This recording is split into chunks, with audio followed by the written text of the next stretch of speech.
श्रियकान्ताय कल्याणनिधये निधयेतिनाम् श्रीवेङ्कटनिवासाय श्रीनिवासाय मङ्गलम् लक्ष्मी सविभ्रमालोक सुभ्रूविभ्रमचक्षुषे चक्षुषे सर्वलोकानां वेङ्कटेशाय मङ्गलम् श्रीवेङ्कटाद्रिशृङ्गाग्रमङ्गलाभरणाङ्गये मङ्गलानां निवासाय श्रीनिवासाय मङ्गलम्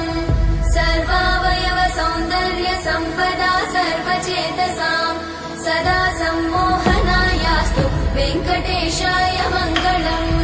नित्याय निरवध्याय सत्यानन्द चिदात्मने सर्वान्तरात्मने श्रीमद् वेङ्कटेशाय मङ्गलम् स्वतः सर्वविदे सर्वशक्तये सर्वशेषिने सुलभाय सुशीलाय वेङ्कटेशाय